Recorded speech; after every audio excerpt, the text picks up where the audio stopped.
morning, gentlemen. Good morning, thumbnails. Good morning, game cats. It's gonna be morning somewhere, right? It's gonna be morning somewhere, right? No. Oh, yeah. It's 5 o'clock somewhere. Can it be morning Maybe somewhere? in Australia. Like, what about New Zealand? New Zealand's like fucking 2 days ahead of us. They're playing Solaris already. They've already finished Solaris. They beat the whole game. Right? The whole single-player campaign. Let's do it. Let's I'd love to start the show, but I forgot how to do it. Ah! All right, let's do it.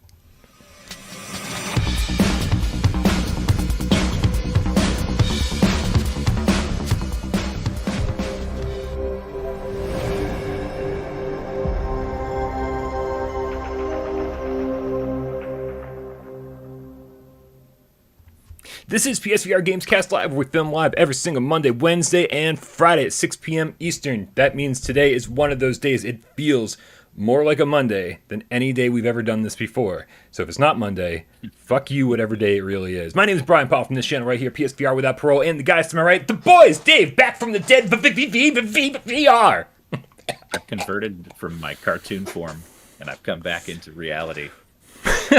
I missed the cartoon form. Can you just be animated all the time? Yeah, sure. Can you put it back on, and I'll just take a hike, and you guys can just do the thing? I'm sure we can figure it out. But if you get to be animated, I get to be animated, then AJ gets to be animated, then we'll just be the PSVR version of the gorillas. And that guy on the right-hand side of the screen is AJ from the Underground, PSVR Underground.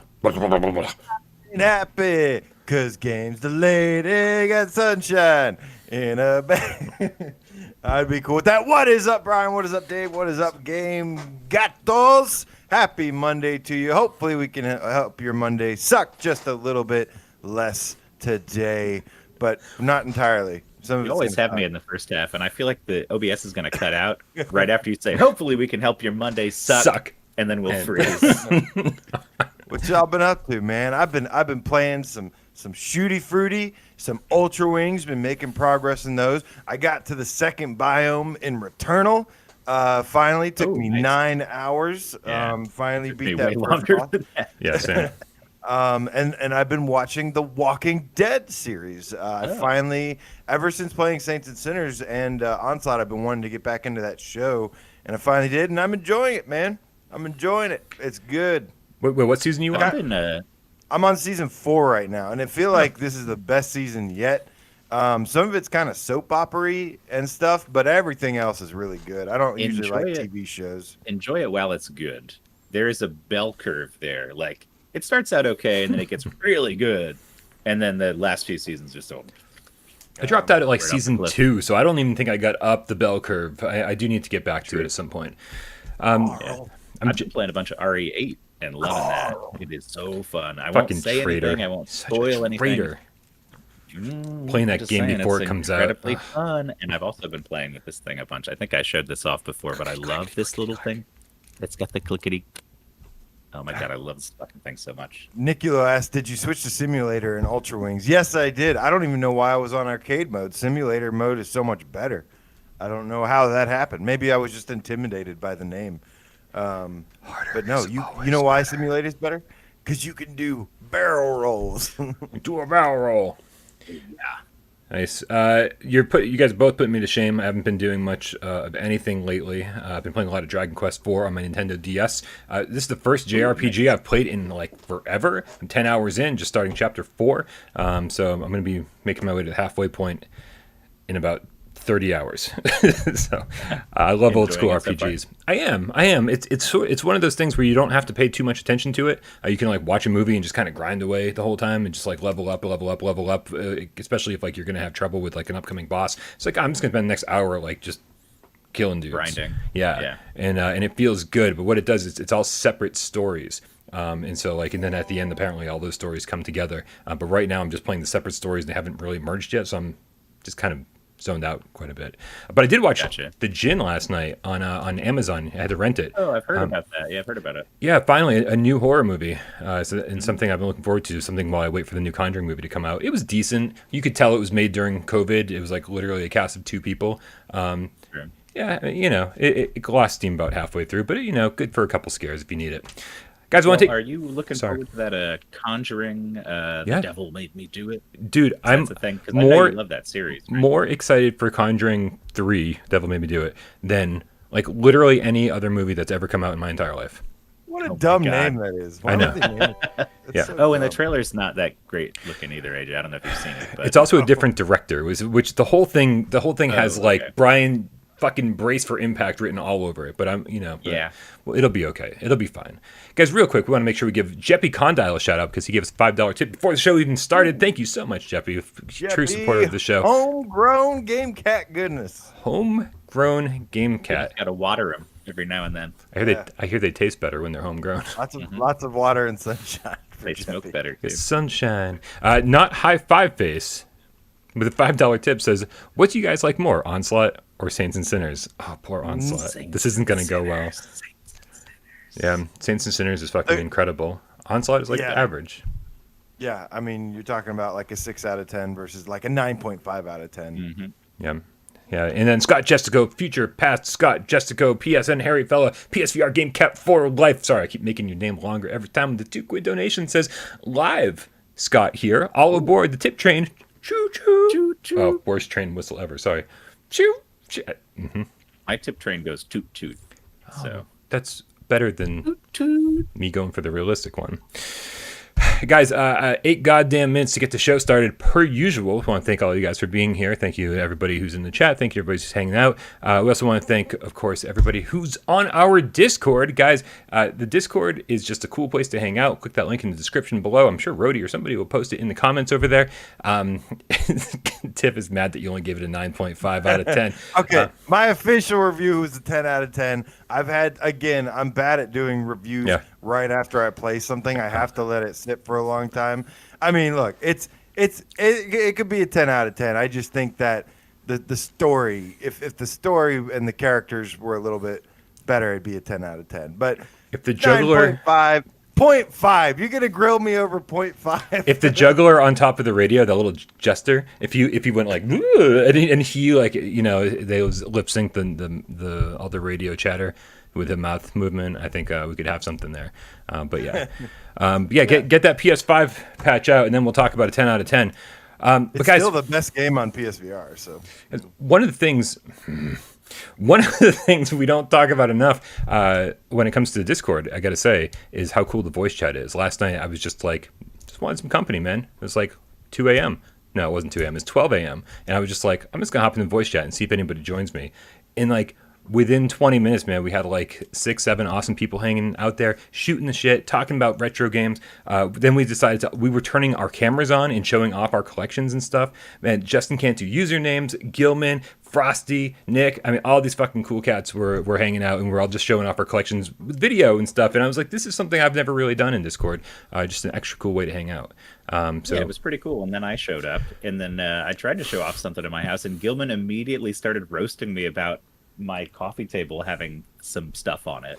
And I was like, you know what, Gilman, you don't get the right to look in my house if you're gonna talk shit before you even see the thing I'm trying to show you. Get out of here.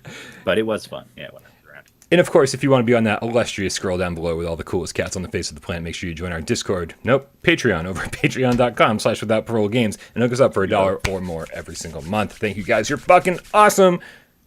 I think we have a lot of news to talk about today, guys. Let's try to jump into it. Don't you agree? we have a lot of awesome news to talk about. Some not so awesome, but We get the most bad of news it. out of the way first, or what do you No, think? well, we got it. No? We got it lined up second. We got it. Okay. So we're gonna start on a high note, and then we're gonna bring everybody down. Then we'll bring it back up again, and that is No Man's Sky Expeditions Season 1 is finally over. Did anybody out there finish it? I'm guessing Nick Yulo did.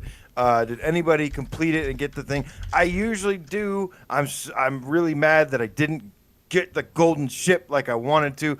But anyways, I digress, because Season 2 has finally begun. Expedition 2, I should say. And it is called Beachhead. Yes, it is called Beachhead. And so This one is a little bit different in that it's going to last only 2 weeks, but there is something significant that popped up with this. Of course, with these expeditions, there's new rewards, new stuff like that. But they say alongside the new expedition, Nada and Polo's regular research effort aboard the space anomaly has shifted into a new gear. Priest entity Nada has detected something thought impossible, a fluctuation in history already written. A new pattern is emerging in the stories of the ancient Gek, Korvax, and Viking. Something is stirring from across the universe. Can you hear it? This sounds like a good setup for a Star Trek episode. I like it. So, possibly some new lore-related stuff, some new timeline, storyline stuff going on there. But yeah, you guys ever check out any of the expedition or interested in to see what this? You think maybe there's something going on? I didn't get too deep into it, the first one, so I definitely not as far as Nick, or probably as far as you got. But so is this one easier to complete because it's shorter, like time frame? Do you know anything? Is there like Yes, less? it is less because you only have 2 weeks. The first one you had 2 months. There are some rumors going around that possibly once this is finished, that there is going to be another major update. Isn't it June or July where they typically have? I think it's the anniversary of No Man's Sky where they typically do their biggest update of the year. So that'll be interesting to see. Yeah. You've probably already said this, and I missed it. When does this start? Has it already started? Today. God damn it. Yep. Update 3.4. See, you know what you got to do for me to get interested in these types of things. You got to say, hey Brian, you only have 48 hours left to do the first one, and then I go, oh shit, like just like college when like I had huge projects to do, like my senior thesis that was supposed to take me like the entire semester, the entire year or whatever. I did that like the night before. So, oh my god, what grade did you get on it? Oh, they gave me a D just to fucking push me out the door, and I was like, score! It's like let's do this, man. And like it was so obvious that like I hadn't slept and like it was a horrible project. But that's what I need. Like I need deadlines, and I need somebody to be like, you only have, and then I'd be like, I'm gonna play this nonstop, and like I didn't get that because me and Sean Murray aren't BFFs. He wasn't like, hey Brian, get on this. So I missed it, and I'm a little bummed. But that means that with only 2 weeks to do this one, it's a shorter time. I feel like I'm gonna jump into it because I have less time to do it. We'll see. Sure hope so, man. It's such a good game, and you should. Atmos VR 77 says Expedition was great, just under 55 hours. What? Yeah, I take it back. Yeah, Dragon Quest 4, man. I'm just doing Dragon Quest 4. that was the first one. There was 5 phases. There's less this time. Shout out to Nihilus Ryan, the game feline with the $5 tip. Thank you so much. Ryan says happy Monday. Heart, always. Heart right back to you, Nihilus Ryan. What were you going to say, Dave, before I brutally interrupted you? I don't know. It doesn't matter. It wasn't important. AJ, when are you jumping into this, and are you going to take me with you? Because I can't do this on my own. I don't know. That's a no. AJ just publicly rejected me. It's okay. Got more reliable No Man's Sky friends out there. Right? Yeah, I think Nick wants people to play with. That's okay. I like Nick more anyway. Nick, will you take me? I feel like I'm a lone wolf. Okay, I'm kind of like a lone wolf when it comes to No Man's Sky. I feel like this is a high school dance. I'm getting rejected left and right. I'm begging somebody to take me.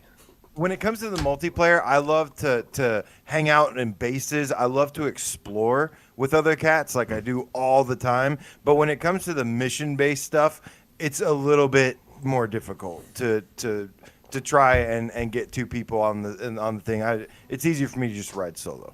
Yeah, that's a no. He has no patience for us fools. That's what he's saying. We slow him down. We're just dragging him along. No. Maybe Nick will take me to the dance. This is exciting. I'm so glad they keep doing this. Even when I don't. Thank you. Fucking see, this is why I love the Game Cats. Nick's like, you can come with me. This is great though. Like even even games that I don't get into, even games that I'm not playing like religiously, constantly, whatever, it's just nice to see these things like that are constantly supported, and especially with all the cats out there that are super obsessed with this thing, like it's important. It's important, and you know, it just fuels the fire of what's the next big update going to be. How long has this game been updated for? Like 9 years? What is the deal? Feels like it. Since how long has it been receiving updates? Yeah, like when did it come out originally? Probably 5 2016. years. Yeah, 5 years. Wow. Yeah. I was kind of trying to exaggerate, but I wasn't that far off. Yeah. All right. Cool. Well, what's our next news story? Our next news story, so that was the good news. This is the little bit of bad news, which is in the headline, and that is today we learned that the Walking Dead Saints and Sinners Aftershocks update has been delayed. And they posted on Twitter and they said, "Hello, tourists. We've been spending a lot of time in the past weeks getting our game ready for the announced Aftershocks update. However, technical issues have arisen, which we didn't anticipate. Launching on multiple platforms and upgrading to a new engine version is tricky to say the least." So they've upgraded to a new engine version. They said the bottom line is that we don't want to ship without knowing that you can access the Aftershocks update on whatever supported VR hardware you're using to have an experience up to our standards. As such, we've made the hard decision to delay this update, initially planned for May 20th. This delay may push the launch by several weeks. We know having a definitive answer is important, so we'll reach back out on our social channels once we have a final date. Thank you for your support and patience. The Skydance Interactive team. Can I say something before we really dive into this?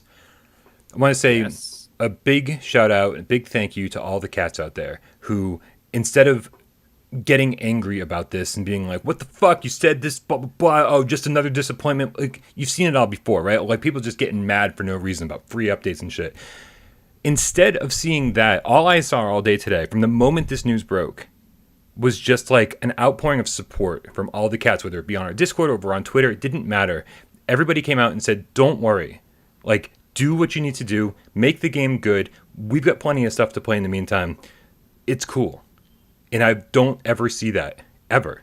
And so I just want to say thank you to all the cats out there, or the non-cats, just the PSVR fans that were like, you know, just showing their support. This is like how humans treat each other. And like, I just feel like we don't see enough of this. So thank you. Yeah, man. These delays happen. You know, Vertigo Games delayed after the fall and stuff, and we saw the same kind of support. At the end of the day, guys, I think people would rather have a finished, working, non-buggy or broken product than to have something that is just completely messed up. And people are willing to wait for that. I am one of those people. Look at what happened to Cyberpunk. I think that proved that everybody would rather the game have the quality, be up to everybody's standards, than to be a broken, janky piece of crap at launch. And this is every platform, by the way. I don't know if I mentioned that already. This is not just PSVR. Yeah, it does seem. I think too many companies fold under the pressure of the vocal minority out there who oh, I can't believe, like, taking Cyberpunk as an example. People were so mad about the delays, and then the game came out, and I think everybody was like, man, maybe we shouldn't have been so mad. Maybe we should have just been like, take as much time as you need, bring it out next year, do your thing. And so it's, don't, just a word to all the companies out there that think that the vocal minority is speaking for the rest of us. They're not. Just wait. And it sucks. I mean, we're excited to play this week, but it's a game, and we'll find other things to do for sure. Now, that being said, I am a little curious. I'm not letting them completely off the hook. I am totally waiting for the update patiently and everything. But I do have a little bit of a concern that this is obviously due to changing an engine. But you look at somebody like Sin Studio, who just listens to every little piece of feedback from the community, delivers. They've had, how many updates has Swordsman had? And it came out after Saints and Sinners and has had so many more updates. Now, granted, this could be part of the thing being multi-platform and stuff. We know that they just got released on Quest after, that they just got trials on Quest after. Now they're trying to do this. So it is a little concerning to me, to be honest with you, that like what are they running into during this time where a small studio, like, is this something that bigger studios have to face constantly, that it's not so easy as like they have control over what they want to do with the game, that is probably much more of a corporate process in this situation versus Sin Studio, who has the freedom to just do whatever they want. He's in control of his game. So, there's been lots of feedback about this game, and this was like a nice surprise, I guess. And we have to take into account there was trials. That is one update at least, and was a free one. But yeah, I am curious to see, like, what does it take to get, like, what are the differences in the struggles? Just makes me curious about it as well. I mean, Saints and Sinners, it's really hard to compare to a game like Swordsman, because Swordsman is like almost like an engine, and the game is just fooling around with the engine itself, right? Whereas Saints and Sinners is a whole game with a bunch of things that people expect out of it, and it's like, it's been our highest quality release. You can't just say, oh, you know what, let me do what people are asking for, I can do this next week, and if it messes something up, oops, I'll fix it next time. Like, Alec has the versatility to do that, because it's a small team, it's a small scale game, and the stuff he's going for is like adding a grab mechanic, not adding a whole new story DLC to this game. You know what I mean? Although, sometimes it is. If we could get that in there. Yeah. But yeah, so I think much different scenario. And like, I think you are onto something though, in terms of like bigger organizations just take longer to pivot on stuff. And like, if something's, going wrong, or if there's some kind of hang up, it's got to go through more levels of chain of command to figure out what to do with it. Yeah. So, with Alec and his 5 guys or whatever, like, they just like, yo, Jerry, can you do this? Okay, cool. Thanks, Jerry. And then they put it in, and that's it. Yeah. So. Yeah. I'm also happy that they didn't try to say, we'll have this out June 25th or June 30th. I'm glad they didn't stamp a date on it if they weren't convinced they were going to meet it. With the Beat Saber multiplayer thing, where it was just like, oh, it seemed like it was, it was going to be this day, then it was going to be this day, then they're like, oh, it should be January. And in January was like 6 months ago. And so I'm just glad that they was like, you know what, we'll let you know. We'll let you know. Yeah. Just let's not do this dance, Yeah, delays need to just stay as delays, and don't say any new date unless you actually know. But it sounds like they've got their work cut out for them if they're having some. It sounds like they have their work cut out if they have a new engine or something. I wonder if that's going to affect any way that it looks. As far as we know, I mean, it's just more story and end game content. So, right. But. So you never know. An engine overhaul could have something to do with PS5 support. You never know. Could be. Right. Why would you change your engine for, like the final moments of your game? Like, they've already put out a game. It's successful across the board. People are very, very happy with it. Why would you change the engine now? Right? Why would you not just like put out your story DLC and put the game to rest and say, okay, now we're working on our next project with a new engine, deal with your new troubles then. So it does make me question a few things too. I don't know if this bodes poorly for the PS5 patch because they've got enough shit to worry about, or if it bodes well for the PS5 patch, knowing that maybe this could very well potentially help make things look better on PS5. I mean, if I had a say in the matter, I'd say, of course, optimize the engine for PS5. The next game we make with this engine, we're going to want to have it on a PS5 and PSVR too. So let's just get ready for that eventuality. And, for the people who have a PS5 now, let them get a resolution boost and, that sort of thing. Yeah. One comment in the chat I want to respond to real quick is Tai B says, I'm late, but Aftershock is delayed indefinitely, ? Indefinitely sounds bad. It always does, but doesn't it? It's not like indefinitely, like we're not going to see it ever, like a lot of indefinite things. It's like they didn't say a specific date, but it's coming. But it's still coming really soon. Like, it's not gone out to pasture. It's not in development hell. It's still coming pretty soon. Right. I've always hated the word indefinitely because it does make it sound like permanently canceled, delayed, whatever. It makes it sound like it's hear right this again. Yeah, indefinitely. It just means we don't know yet. We don't know when. Storin says, isn't the new engine Unreal Engine 5? I don't think that's going to be released to anybody until the end of this year or beginning of next year. As far as I know, I don't think that's even available until the end of this year at the earliest. Yeah. So I don't know what's going on there, but I think it looks like we have First Contact in the chat. So shout out First Contact. What's going on? Congrats on the game release.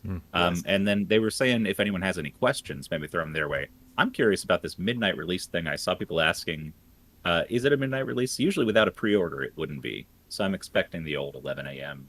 tomorrow kind of deal. It used to be that way, but so many games just come out at midnight now that it's like it doesn't seem to be any rhyme or reason to it whatsoever. So we'll be keeping an eye on that for sure. Store too. I'm going to check the Australian store and see if it's just like out already. Well, it would be out in Europe, right? And be out in Europe, I guess, in 30 minutes too, or something. Also, we are talking to First Contact about doing a cross stream without Parole. It wouldn't be fair, really, to for it to be us versus them. But it would certainly be fun to get some of those guys on our team. I haven't ran alongside Frank in a first-person shooter in a while. It could be fun to do that again. Frankie, guys. Speaking of which, that brings us to our next story, and that is Solaris. Surprise is being released tomorrow. We're actually going to try to get clarification 9 a.m. in your region's main time zone. So it sounds like 9 a.m. tomorrow. Okay. But yeah, guys, Solaris got a release date of tomorrow. It's crazy. And they've also got a wicked price point, don't they, Brian? I mean, it's kind of crazy, right? So it's $25, but if you have Plus, which I don't think you should be buying this game without Plus, as far as I know. It's Plus. Play it. It's all multiplayer, right? For everybody. Totally. So it's here, I finally get the window fixed. It's $12.49 with Plus, which that's is ridiculous, right? I mean, it's kind of a no-brainer. I mean, everybody's going to have to at least try it. Yeah. And apologies for any confusion earlier. The PlayStation blog originally posted that it was going to be 60% off, making it $10. Quick clarification on that was like, oh no, 50% off, $12.50. I think everybody is still in the same boat going, dude, it's fucking incredible. Yeah, I'll take it. Especially compared to, some other games that have come out for different price points recently that we've objected to. I don't want to start a war or anything, but I will tell you that, man, if you want to, because that's the thing. It's like, I want everyone to want to play every good game that's out there. Like, when Albo was coming out, a bunch of Firewall people were like, fuck Albo. Now that Solaris is coming out, a bunch of Albo people are like, fuck Solaris. It's like, can we just fucking play all of them, man? It's this is a good thing. There's Solaris people saying rip and fuck Albo. So it's like, right. It's like, yeah, why can't everyone just get along? What's everybody's problem? Right. They're all aim controller games. And as you know, aim controller is special. And we need more aim controller games. Everybody just calm down, chill your shit. Now, here's what I love. I love that we have Quest people and PC people, part of our audience. Some of the cats out there play on all platforms, including this tip that just came through from Woody the Blue Bird with a $5 donation saying, pizza bet. I love pizza bets because I love pizza. Buddy. You guys are going to love Solaris. I've been playing it on Quest nearly every day since launch last year. The gameplay is just so good. This is what I like to hear, man. And it's not like, and whether it be positive or negative, I just like people to be like, hey, guys, I've played this thing. Here are my impressions. And it's so nice, instead of us just randomly speculating sometimes or like trying to answer questions in the comments, it's so nice to see people answering comments for us in some of our videos saying, hey, I've played this and you're going to like it. Or I've played this and like there's not a lot of depth to it. Or I've blah, blah, blah. It's like, hey, man, like you've got some knowledge we don't. Share it. So thank you so much. We love you guys for that. It's funny. I have always been saying for years now, ever since the announcement of Solaris, that like I wasn't like super excited about it. That I didn't know why they went from the Firewall 0 hour direction to this, and now one day away, I'm like finally. For some reason, I just have this feeling that I am going to really like this game, that it is going to be like pretty polished. They say Shavs actually posted in on the PS blog earlier, and he said he talks about like getting to level 50, that there's like you can customize your outfit along the way, that there's some challenges and stuff. That's the kind of stuff. Do you mind if we take a second and like read through it for people who aren't familiar with the game? Yeah, you want to read it? Yeah. Do it. So he says, Solaris Off-World Combat immerses you in a future where esports and televised teams have evolved into playing on virtual holofields. You are an Athlon, part of an elite team of 4 working to achieve legendary status in the fastest game around. The rules are simple. Take the control point and hold it to score. The team that reaches the score limit or has the most points before the 5-minute round is over will be crowned the winners. The control point moves every 30 seconds, so you'll always be on the move, which means you'll have to watch out for plasma pits, proximity mines, and most importantly, enemy laser fire. Honestly, without proper coordination, equipment, and teamwork, you'll never stand a chance. I've been looking at this game and hearing about this game for a while, and having not heard it described all that well. I was like, oh, this versus Alvo, this versus a modern military shooter. This feels different enough to me. Like hearing, it's like, oh, okay, it's like kind of a, futuristic esport type thing, and holding control points. I was like, this sounds like it could be a lot of fun. I don't know if I'm going to be playing it for 15 hours a day, but I'm like definitely excited to check it out. If you this shouldn't be playing it for 15 hours a day, Brian. Well, you have work to do. Okay. Sometimes that is my work, Dave. That's true. That's true. Did they say cross-platform? So Crossplay? it is not crossplay at launch, and as far as I know, they haven't elaborated on that at all. They kind of make it sound like it could be coming at some point, but I don't know if they're willing to go on record about that. There are dedicated servers for this game as well, so none of the any of that stuff that I always had a workaround for Firewall, which was I would host a game. I would get a squad of 4 and make sure we would get host before we go in, and we never ever had that issue that a lot of people if they want to jump in by themselves would have. So but this has dedicated servers, so that's pretty nice. Dude, $12 for this game. I mean, it doesn't matter. Like if this game, it's like, to me, it's like it only has stuff to gain here, being only $12. Like if it's like, even if it wasn't the greatest thing, it's like, okay, well, I paid $12 for it. But if it's really good and has like at least like some kind of progression system, which it sounds like it talks about plasma pits, proximity mines, and these other things like equipment and stuff that you can unlock. If they have some of that experience in the progression system from Firewall 0 Hour, which I have 400 hours in, that was like 400 hours of bliss, then this could really hook me, man, and I'm so excited to try it tomorrow. So, real quick, First Contact in the chat still says private is on the roadmap for sure. And this is something people were curious about, I think. Can you make private matches? Because when I played Firewall the past year or so, it's been almost all private matches when we play. We'll just get people together and set up a lobby. So that'll be good. The one thing I'm curious about is, I know at launch on Quest there was there wasn't partying up. You guys have partying up now, right? Just to confirm that. Oh, right. Like squatting up. Yeah, it's not so bad that you don't have private if I can still get together with my friends. Yes, so I think I heard that they added that, so that's good. That was added. That was added to the other version. I had no idea about this one, but that would be important. Squatting up with your friends and stuff. Mm-hmm. Absolutely. Definitely agree with you there. And I assume that's their day one. For anyone not reading the chat, First Contact is saying there's a new system for the PSVR release. There's also a new map. Just making sure I didn't miss anything here.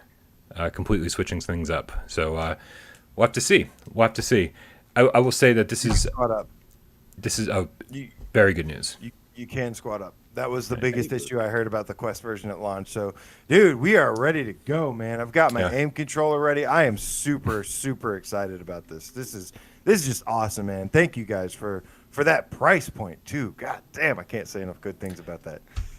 And First Contact says they'll have a series of videos out tomorrow teaching you how to do it all, which is good, man, because sometimes these things can be a little overwhelming, especially if you run in, you get killed, you're like, fuck, I don't know what to do.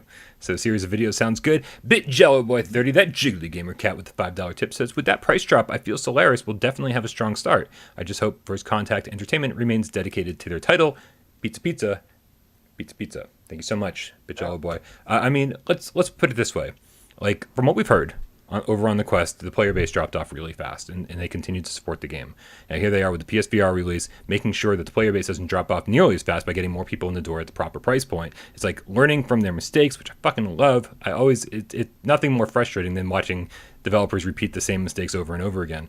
But on top of that, they've been adding stuff to the game. So like, and we have Firewall as an example. Like, I mean, Firewall is I was gonna twice say as Firewall big. Firewall's Easily been twice as big. supported forever. Yeah, like long after I thought that they should have been like, okay, that's enough. Like, And even though I had some concerns with like the paid like kind of content stuff like that, the season passes, really like the stuff you got for free was still awesome, like throughout the whole lifetime of the game. Oh yeah, you never needed to pay for anything. Yeah, for new maps and all that stuff. Like, and if you waited, you'd still get the same thing after the end of the the season or whatever. So yeah, hopefully they keep it up. I think they will. Nice. No move support, guys. Just keep that in mind. That's fine. Yeah, you don't need it.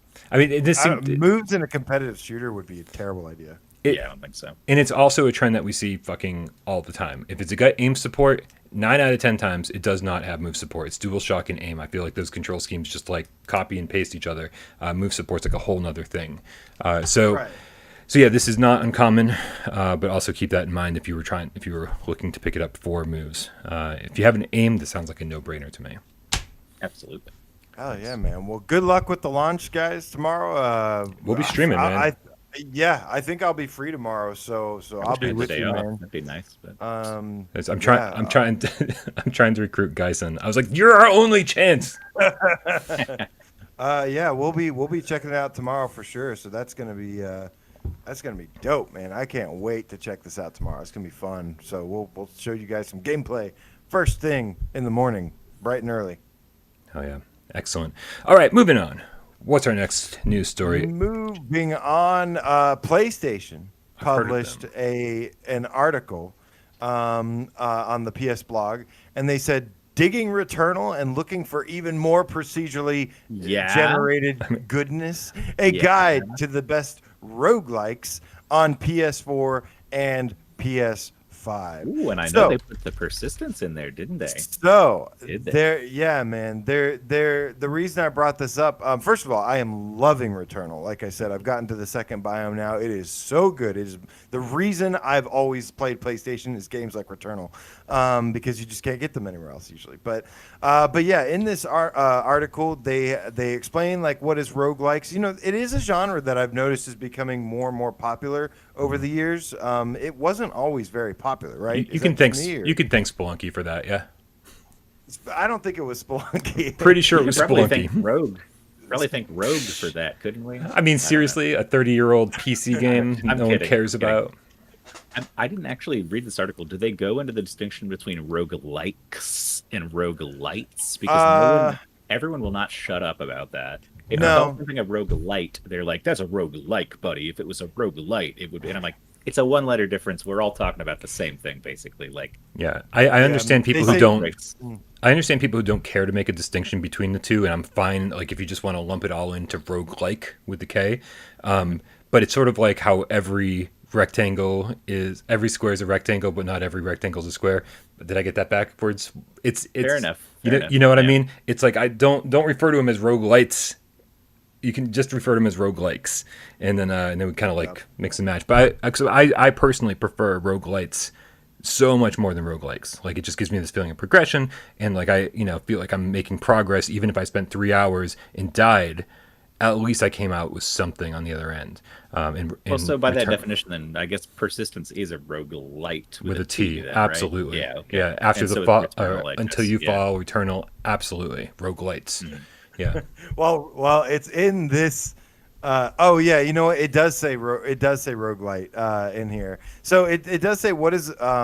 It goes in and saying, discover a genre where failure is both the end and a new beginning. Welcome to the world of roguelikes. And then it actually says what roguelikes are, which is roguelikes are games characterized by levels that are procedurally generated, that is created by clever algorithms rather than manually designed, meaning that no two playthroughs are ever the same. Level layouts, enemy placements, and the weapons or upgrades you encounter change every time you restart, creating an irresistible challenge that demands hundreds, if not thousands, of replays. And of the games listed, they had some PSVR games listed, and they say the Persistence is one of them, which, guys, if you haven't played the Persistence, like, we can't tell you enough how amazing this game is. It's literally one of the best PSVR games you can buy. And I just can't recommend it enough, especially fans like System Shock and stuff like that. That's what got me into it. But like System Shock and Event Horizon. But they say in this roguelite sci-fi horror for PSVR, you're a reprintable clone brought to life by the sole survivor on a starship overrun by mutated, murderous former crewmates. A terrifying stealth experience. And for the longest time, before Hitman, I actually thought this was the best stealth game on PSVR. But Hitman is kind of taking that over. But yeah, guys, can I get some love for Persistence out there? Of course, yeah. Everybody in chat's like 10 out of 10. Play the dang Persistence already. Jeez. Yeah. It's amazing. Nihilist Ryan says it's like a Cosmo Dread, but better.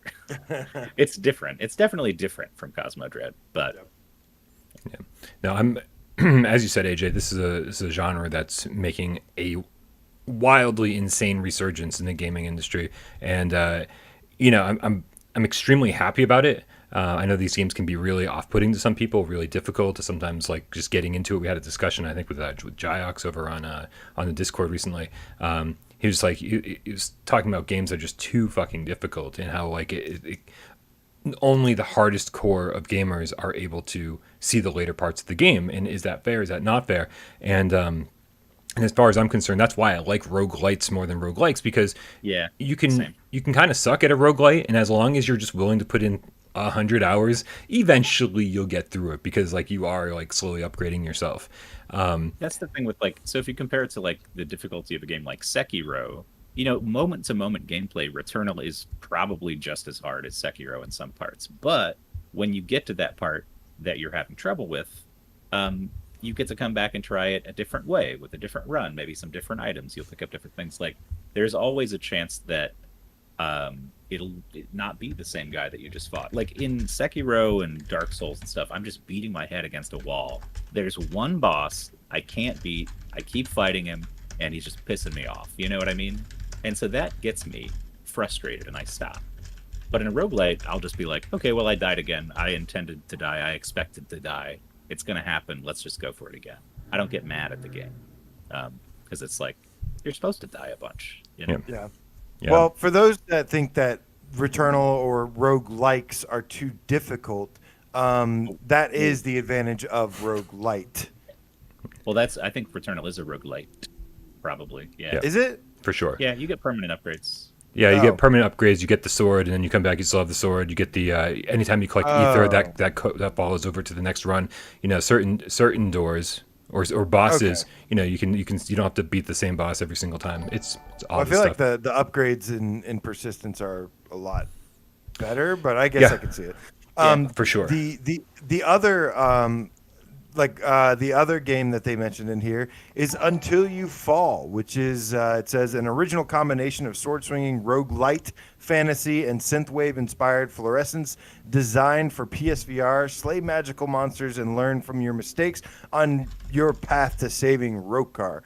So two excellent games, actually, that were mentioned here, and I thought somebody mentioned a third. Oh, yeah, there is a third, which I'll get to in a second, But how about some love for After the Fall, which was Until You Fall, which was like one of the best games of last year too. I love that game. I mean, the art style, the music, everything just like pops out at you. Like it just immediately grabs you and sucks you in. And the music when you die, when you start back up, that do, you're like ready to go again. It's just like a perfect again. loop. Yeah, you get really excited to play again when you die, and it's just so well done. Like you got to play this game, guys, if you like combat, like sword combat and stuff like that. Roguelike games, it's quite good. Yeah, there's some people's favorite game. And I understand that, because I feel like when at the beginning of every single roguelike that I play, I'm always like, all right, well, we'll see how this goes, right? But there's a moment in every single playthrough of every single one of these games that I go, this is my favorite game of all time. Like it just happens, like it just gets its hooks in me, and that's when the gameplay loop starts to become more appealing. And I'm just like, and the second I die, I'm just like, I don't care, we're heading back out, let's do this. And when I get that rush, that energy, that feeling of like, I'm gonna do it this time, even if I know full well that I'm not gonna, like that's when I know that the game's got me. and that's when I know like I fucking love this game. And like I don't remember what I rated Until You Fall, like probably a 9 out of 10. But at one point while I was playing it, I was like, this is my favorite game of the year. So I mean, it's a top tier PSVR game. And looking back at it, it's pretty simple.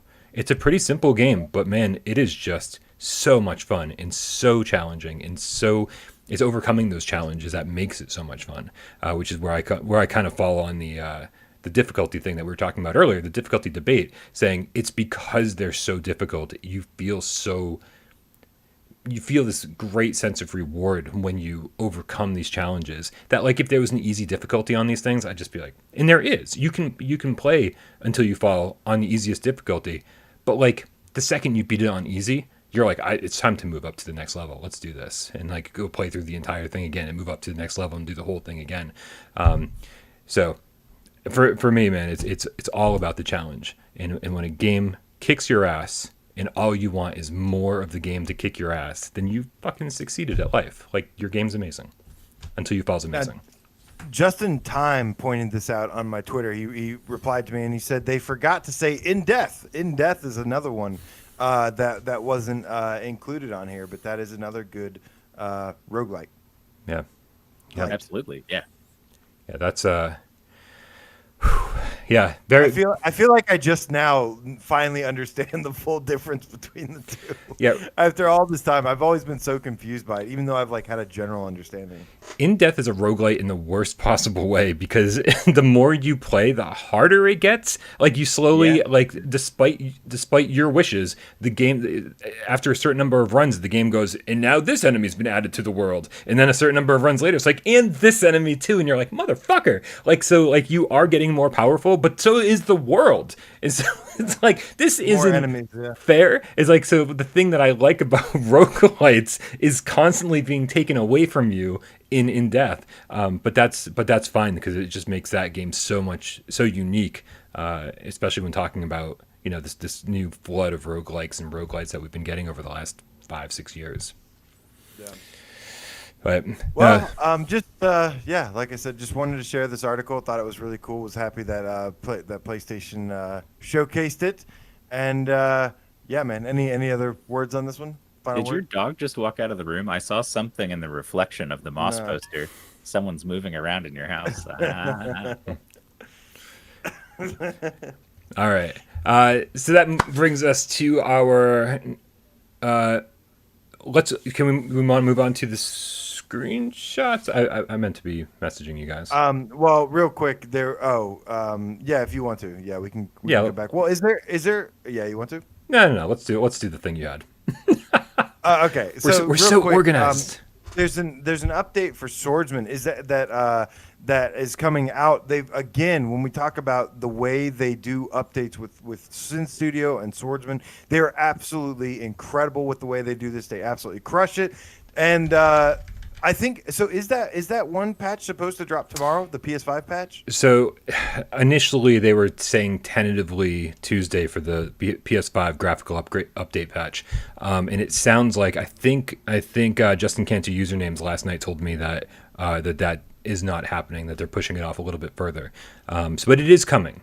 It is coming, and so that's good enough for me. Like, I wasn't like, man, this game needs to look better immediately. It's like, no, but it still is awesome. I love to see just take advantage of the PS5 power any way you can.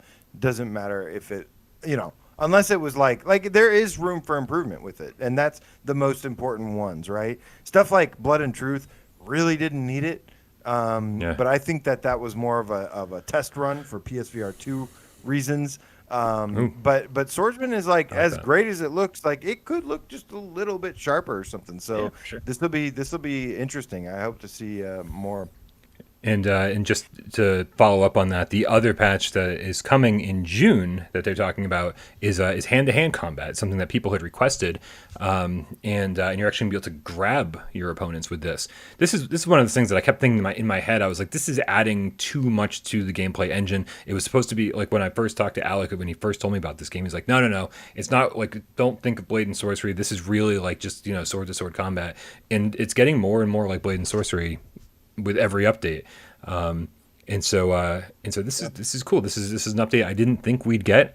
Man, if they add co-op to this thing, then I'll be like, okay, you've literally added everything that everybody's asked for. So, but yeah, we'll be keeping a close eye on this. We'll let you know when that PS5 patch is coming, when we have an official word on that, and of course, what the date in June is going to be for the hand-to-hand combat. Release the Kraken!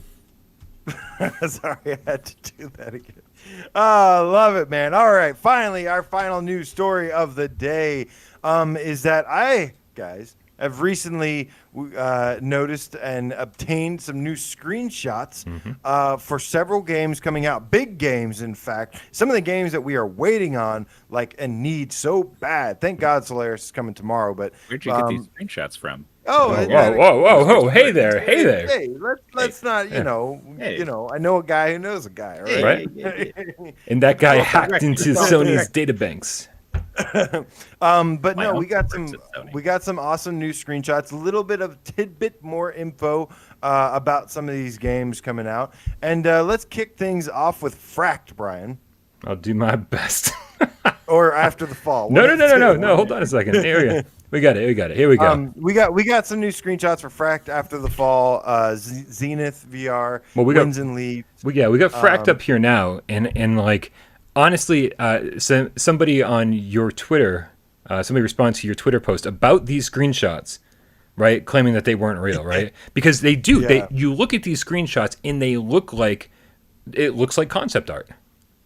It looks like these are drawn screenshots, concept art. Like, I mean, I looked really closely at these. You think that these look like art? I mean, I could see it being like. You're talking about Fracked? Yeah. It's not gameplay footage. That's not gameplay footage by any means. Well, you got to remember, this does have a. Braxton B says AJ's uncle works at PlayStation. Well, honestly, no, here's the thing. So I take it back. The guy who says looks like concept art, our old friend Bozoid, who goes back and forth between hating PSVR and liking it. Hey, some of us are bipolar. It's okay. I know, it's fine. But Endreams actually responded, what if we told you they're in-game screenshots? That's what I'm saying. That's crazy. From PC, probably. Maybe PS5, but... I mean, maybe PS5, but like sometimes games don't have to be incredibly detailed. They just have to have an amazing art style for me to be like, holy shit. And this art style is just looks killer. Incredible. Yeah. But see, this is the thing. This is what drives me nuts, guys. It's a VR game. You're not going to be able to tell who gives a shit what it is, because I'm looking at what it's showing. Yeah. Because look, no matter how good or bad this picture looks, it's not in VR. You have no idea what it looks like in VR. So who cares whether it is? So what I want to point out, guys, is that one of these pictures, one of the new pictures, is you actually on the skis, and there's like action going on, and there's enemies with snowmobiles firing back at you, and there's like stuff exploding. That looks amazing to me. So I've been dying to see. The only thing we've had of this game is a teaser. Keep that in mind. We only had a teaser for this game, not even a full trailer yet. So I've been dying to see more of the skiing action, how that's going to work. This game has a heavy focus on so many different things, and one of the stuff, most of what we've seen has been the cover shooting system and some of the zip lining and stuff. We haven't seen a whole bunch. We've seen some of the climbing, but we haven't seen any of the skiing. And now I'm like, dude, if we're going to be skiing and there's going to be like snowmobiles and shit, like that is awesome. Like that has me so excited, man. Yeah, this game looks fucking awesome. And like you said, the skiing, snowmobile stuff is new, but I just love the way all this other stuff that we knew about looks too. Like the zipline shot, that looks really fun. Yeah. And then the one right after it where he's like climbing some sort of structure that's like half built, or maybe like an elevator shaft or something, that looks really cool. And then that cover system you're talking about in the third one, I love. It looks like it's that grab and pull. And I love, that's the best cover system anybody ever came up with in VR. Fight me on it in chat if you want to, but it's true. I agree with you. That was like first shown in Crisis of the Planet of the Apes or something.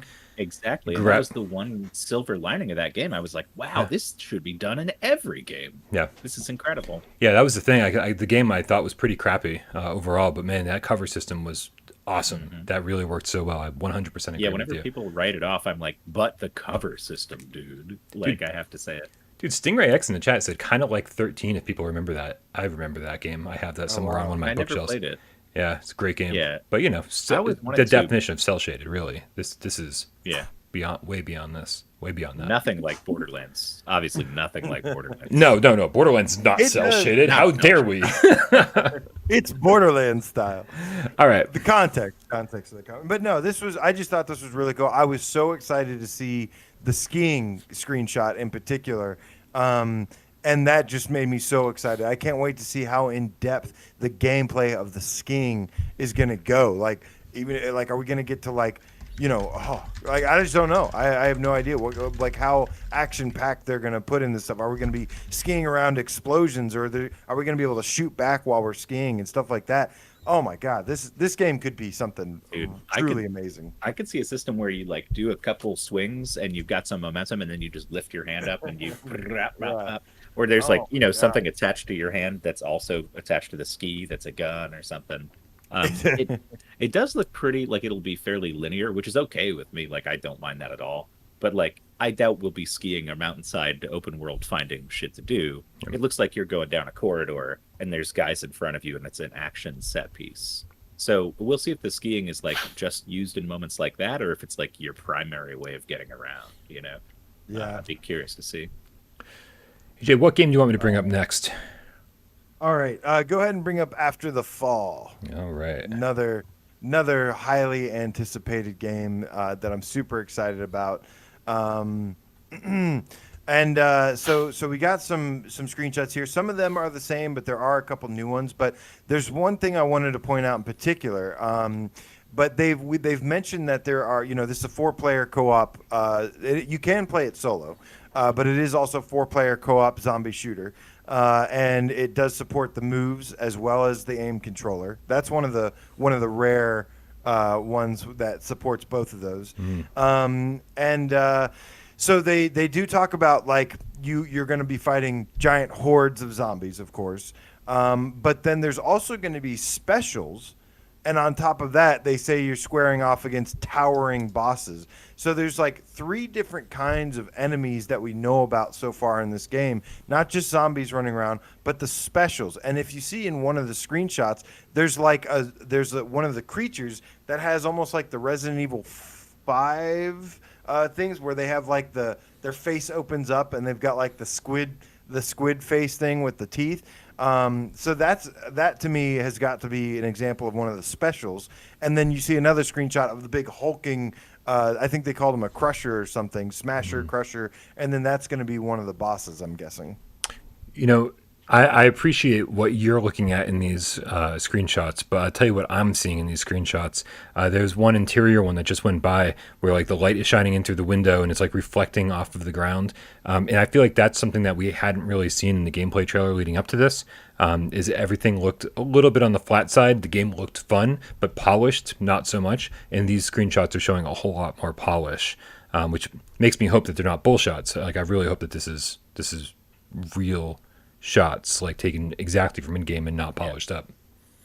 Yeah, I don't know about this one because it does look like a mix between. Looks pretty polished to me. I don't know. Yeah, I'm not necessarily looking at whether this is in-game or not, but this is obviously stuff that is in the game, if you know what I mean. Sure, but this is like I believe this is also coming to PC VR at the same time.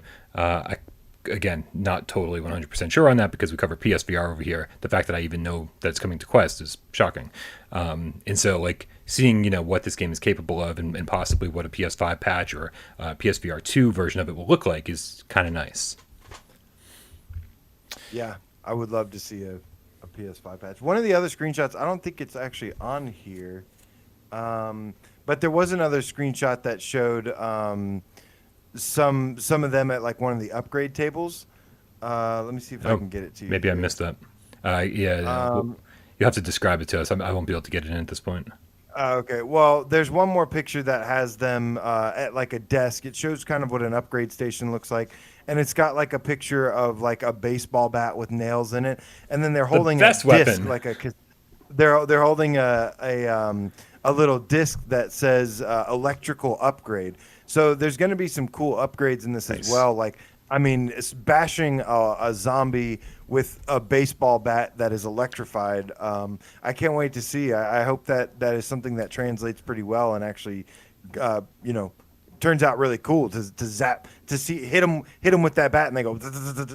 This is what I loved about Dead Island. Like Dead Island had cool upgrade system like this too. There's a bit of crafting and you're combining things and literally making baseball bats with barbed wire and electrifying them. Like that's what I loved. And I was hoping for a little bit more of that, honestly, in Saints and Sinners, being like, hey, you've got this thing. Now let's add to it and add to it and add to it. Let's like make it bigger and bigger and better. But instead it was like you crafted this item. That's your item. So a little more Dead Island in my game is not a bad thing at all. Yeah, it makes me think there's going to be like status effects and stuff too. I mean, we already saw the frozen thing where one of your teammates was frozen and somebody chucks a thing over and stabs it in them. So like maybe shocked or like electrified is a state you can put on enemies, and stun, poison even. Let's see. I'm curious. Yeah, I feel like this is going to have just enough added to it from the Arizona Sunshine formula to make it feel like a deeper, richer experience.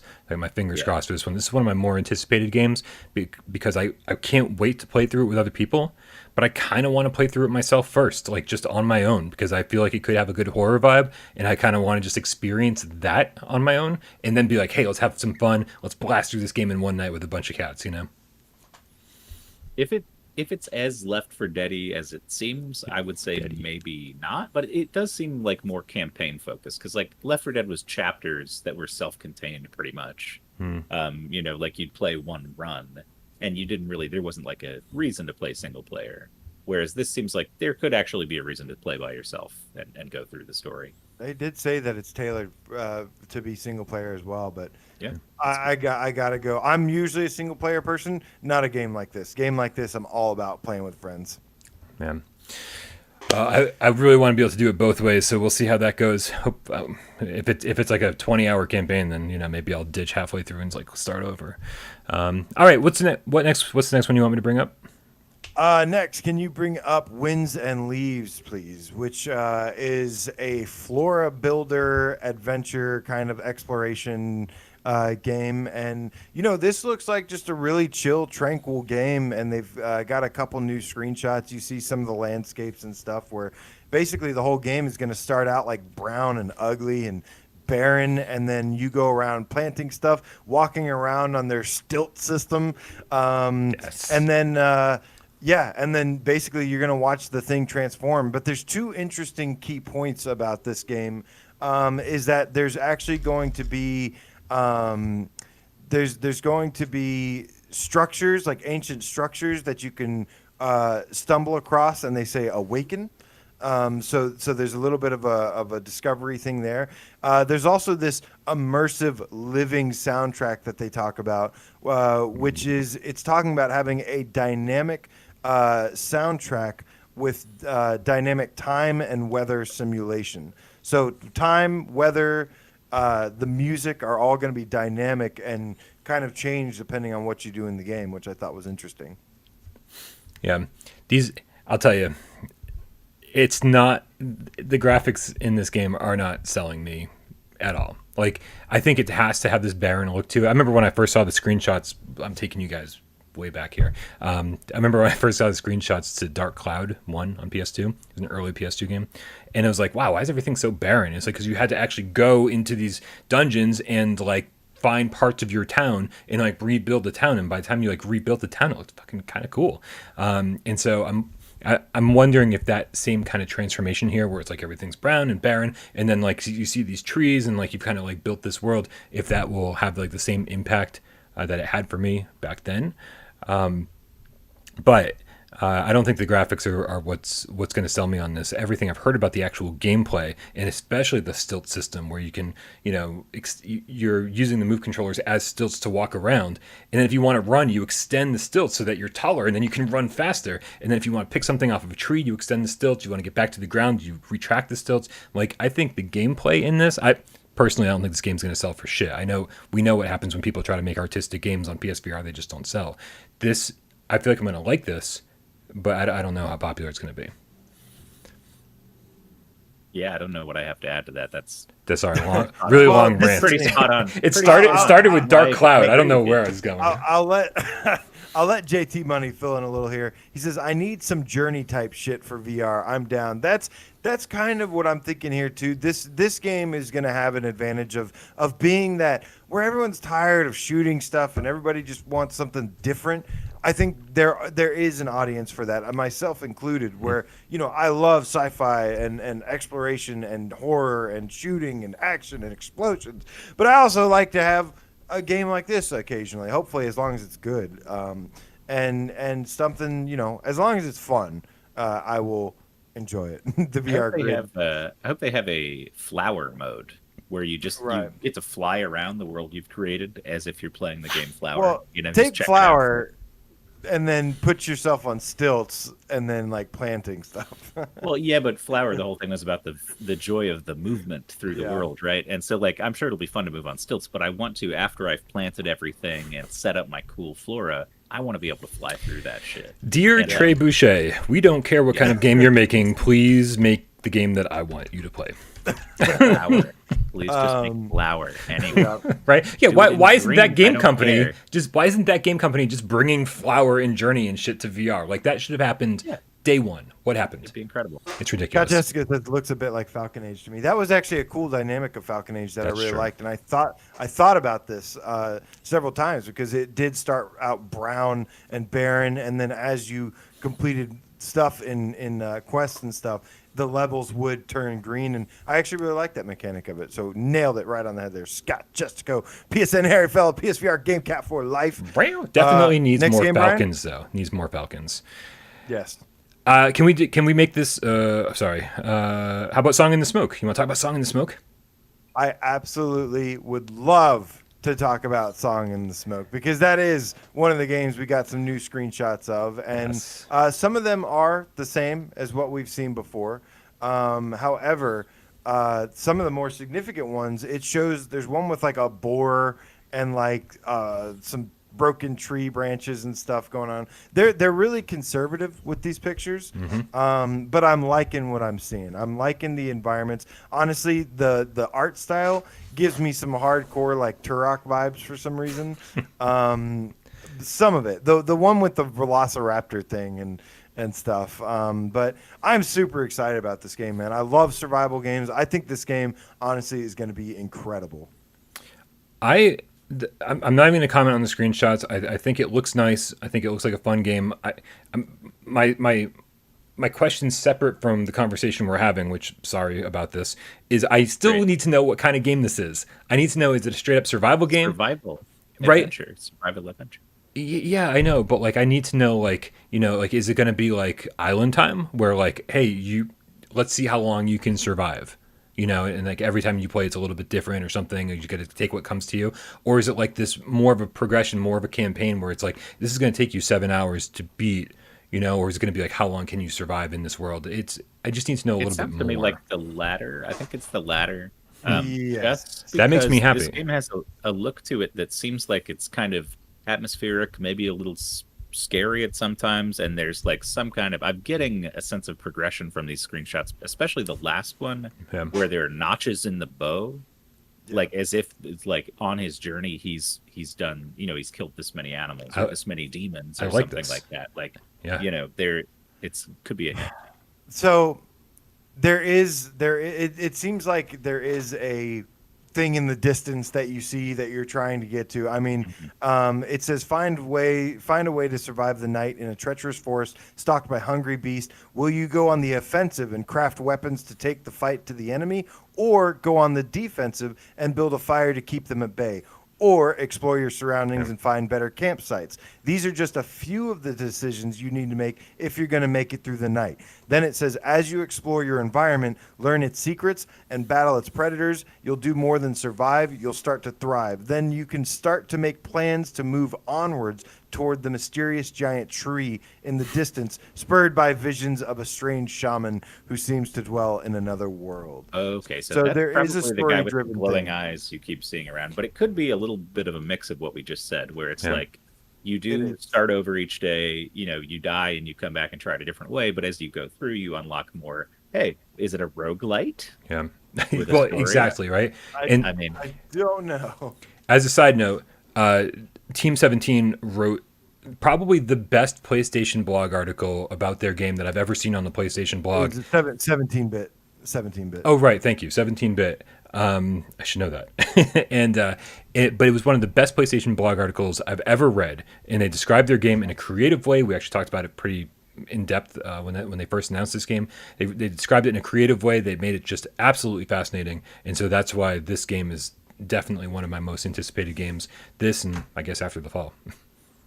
So this is a hardcore survival mechanic stuff like crafting as well, building bows, building clubs, concocting antidotes or tonics to heal injuries, stay warm by making clothes and building fires, stuff like that. So and then there's like watering holes where there's like deer that you can hunt for and stuff. So lots of hunting and survival and stuff. And then I'm guessing there is this whole shaman tree story that ties it together, that gives us some end game. And there's supposed to be 3 different environments in this game as well. A forest, like a canyon, and like a icy place. And an Frozen icy place. tundra or something. All right. Icy places. All right. In the last game we have screenshots of is... last but not least, of course, is Zenith, The Last City by Ramen VR. Guys, what can I say? I mean, it speaks for itself. It's going to be a VR MMO RPG on consoles, and there's everything from a giant world to explore to hands-on combat to guilds where you can join guilds, and there's epic boss battles, it says, public events and dungeons. So there's going to be different challenges for that. And then it also says play your way. Your class doesn't dictate what role you play, so you can tank as an essence mage or heal as a blade master whenever you want. It's designed to provide fun, surprising combinations to match any playstyle. Dude, Albert, one of our loyal cats in the Discord, Albert is in on the beta with this, and he was streaming it on our Discord so we could take a better look at it. And man, this looks like so much fun. Yeah, this is and seeing new screenshots, especially of areas that like we haven't really seen yet during gameplay videos. Yeah. That's exciting because some of the other areas look awesome. The world. Yeah, the look of this world is really nice, and it seems like the draw distance in that second one looks like you can see pretty far out into the world around you, and it's got big open areas and stuff. So I'm liking what I'm seeing here. Well, especially when we keep getting the Phantasy Star Online vibes. Right, like that's what this game reminds me of. I think that's what this game reminds you of, and we're both huge fans of that. So I'm very, very excited for this too. Absolutely. Yeah, like I said, I've gotten into several MMOs before, and they are awesome. And with the cats, it's going to be absolutely amazing. It's like our No Man's Sky groups that we have. It's the same people, and like it's just going to be amazing. And I just love how there's the fusion of the new kind of.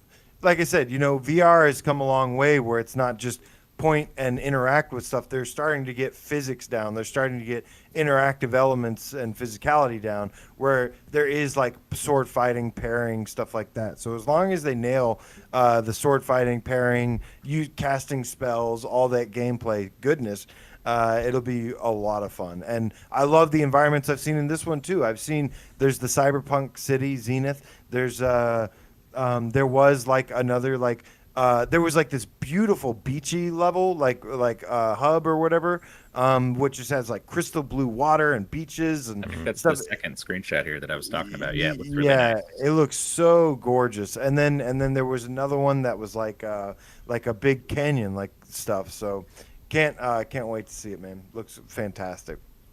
Yeah, this game, I mean, we've seen it in beta, and it definitely needs some polish, needs some work. But I mean, like, what a great place it's in right now. And all reports are that it's extremely fun, which is the most important thing. But man, I can't wait to see where they take this. I feel like this is going to be one that, like, as long as it succeeds, they're just going to keep expanding and expanding. This team seems like they're pretty talented. All right, guys, just enough time for 20 questions. Oh, buddy. How much time? 5 minutes? You get 5 minutes this time? You only get 5 minutes, and Dave is our host this time. So let's not goof around, man. Like, we are already over our time. For it. So you're gonna make it work for it. Oh, you're already telling us that that's a tough one, right? Yeah, it's not the most obscure, but it's in there. All right, hold on a It's second. not the most. No, it's not the most obscure. You've all played it and enjoyed it, and you'll remember it when you hear it. All right, on our mark, get set, go. 5-minute timer. AJ, you want to start? Does it have move support? Yes, it does. That's one. I'm gonna take a tally. I gotta keep a tally here. Does it require moves? Yes, it does. Okay. Okay. Did it come out in the first half of PSVR life cycle? I don't know. Make me look shit up. So, so it's First half. Yes, it did come out in the first half of the PSVR's life cycle. okay. So not a launch title because you had to look it up. Not a launch title. Is it a shooter? No. You're at 4. Is it a? Does it have a sci? Trying to go with theme here. Does it have a sci-fi theme? No. I wouldn't call it a sci-fi theme. Is it a puzzle game? Yeah, you could call it a puzzle game. Drink. Okay. Damn, you had one ready, huh? Requires the moves. Can call it a puzzle game. Does it have full locomotion? Oh, buddy. That is a good question. I think so, but I'm gonna give you a pass on this one because I actually don't. It's been a while since I played it. I'm pretty sure it does. Ask something else. You don't get. Okay, wait. Let me ask something else then, just to clarify this question. Yeah. Do you move around in this game, or Yes, you do move around in the game. Okay. Yes. okay?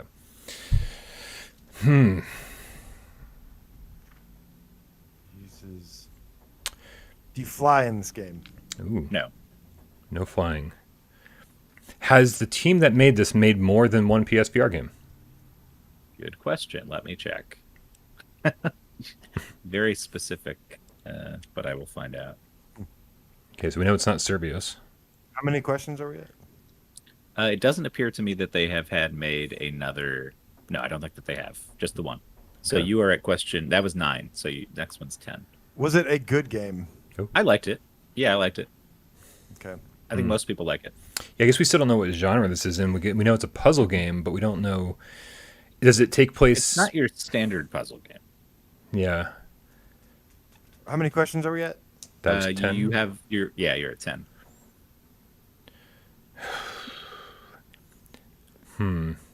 Is there multiplayer? Nope. No multiplayer. Single player, move required, puzzle-like game that you can move around in. Like tax refunds, guess here.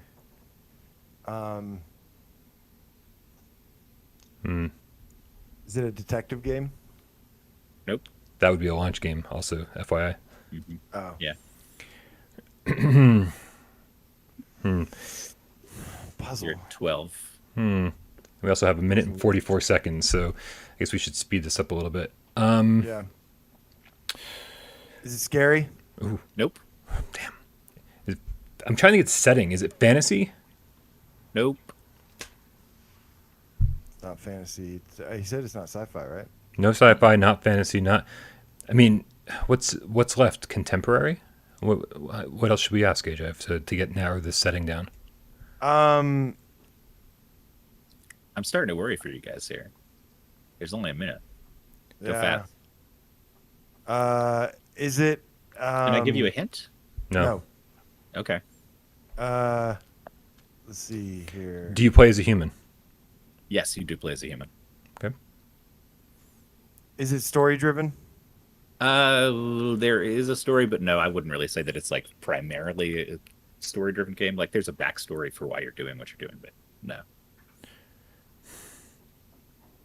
4 seconds. 44 seconds. That's it.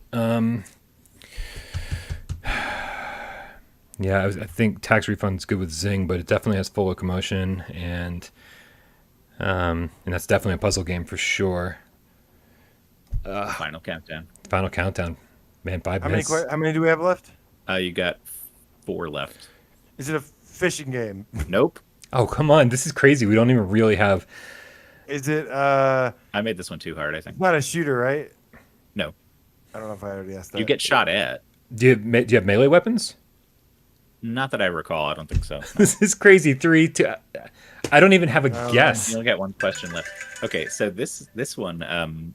Now that we've gotten all the way to 20, what if I give you a hint now? Give us a hint. Let's see if we get it. You're an insurance agent. Oh, this is Just in Time Incorporated. Exactly, Just in Time Incorporated. It's a Wow. good thing I didn't tell you that earlier because We've gotten it's in a weird second. genre-wise because it's like it's not a straight puzzle game, but you are solving puzzles. That's a like good you one. have to solve it a puzzle way, but they're shooting at you and you're slowing down time and moving around and stuff. It just popped into my head in the middle of the GameScast, and I was like, "That's a cool game I haven't thought about in a while." Yeah. But I didn't realize it'd be that hard because it is kind of There's a lot of games, man. There's over 500 games. Yeah, no, and I've forgotten about more. Like I've reviewed that game, or maybe Des reviewed that game, but I've forgotten about more games than I remember. So, but it was a good one, man. Definitely challenging, and it's a fun way to end the show. Guys, thank you so much, AJ. Thank you, Dave, for hanging out. Thank you to all the cats in the chat. Thank you, Donatello, for counting down the final few seconds there. I was like, what is he doing? It makes sense now. We appreciate everybody. Make sure if you change your name to GameCat because you love us almost as much as we love you, put hashtag GameCat somewhere in the comments below so we can give you a shout out on every Friday show. All the GameCat name changes are on Friday's show. Also, thank you to everybody who supports us over on Patreon, patreon.com/withoutparolegames, and of course, everybody who tipped during the show, everyone who chatted during the show, everyone who helped us out during 20 questions, and of course, everybody who sat back and didn't say a goddamn word. We love all of you. Thank you to our loyal moderators doing God's work out there. Also, B Tribble somewhere out there doing God's work. I know you are, buddy. And finally, of course, Sci-Fi GameCat Henry, who adds timestamps to this show about 14 hours after the fact, after every single episode. We love you so much. Thank you to all the cats. Make sure you join our Discord. Don't forget, we've got a multiplayer meetup thing happening. We're going to do weekly game nights, man. Weekly game nights. First one's going to be Wipeout this Sunday. So make sure you join Discord so you know exactly when and how that's happening. We love you guys. Can we cue the cat? Let's cue the cat. The cat, Brian, because I want to say good night to Braxton B, Gabriel 004, the licensed meow game cat, meow meow meow meow meow meow. Johnny No Pockets, aka the Who Dat Game Cat. Dr. Go PSN Harryville, PSVR Game Cat for life. Time to play. Dan Keeper, Justin Cassidy, what's up, dude? Kramer 3K, good to see you, Decepticon. Yeah. Donatello Haptics on his head, Game Cat. Nick Station VR in the chat tonight. Thank you so much for good one, good pick. Whatever, it was a good one. GC13 Diet Pepsi Cat, thank you so much. Tax refund that is not with me as it gives me Game Cat. Spacey VR Gamer, David the Game Cat, Speedrun Demon. Always you've been seeing his speedrun stuff he's been doing. Craziness, insanity. Chair Face, one of my favorite names ever. Imzadi, hello, thank you for joining. What else we got? Guys, fist bump to you. Can I hold on real quick? Yeah. Can I pop real quick? Imzadi, I just realized I was watching a Star Trek episode, and apparently that means beloved. Yeah. In fucking Next Generation, man. Of I course. didn't know that. At Oh all. my Good goodness. name, Imzadi. Good. Nice. Great name. Daniel Sari, Spacey, let's see, JT Money says the manor, Philip Rybchen said transference, Blue Jew, the Underground Game Cat Elite Game Squad in the house tonight, Stingray X, thank you so much for joining, PSVR Underground, hey, I know that guy, Dan Kiefer, I don't know if I already said you already, but you get another one if you did, let's see. Yo, here. I love that I just said B Tribble's name and he just showed up in chat. Who else can we just give a random shout out to? Maybe they'll show up too. Reggie Strange. Oh, he said it 3 times. He's got to pop up. Reggie, you up. out there? Reggie there? Meow Meow, the Gamer Cat, Mega Buster, the VR Grid, what's up, dude? G.A. William Mon, hello. Dunce Charming, Boy Brown. Thank you guys so much. You guys have a wonderful rest of the day. We will see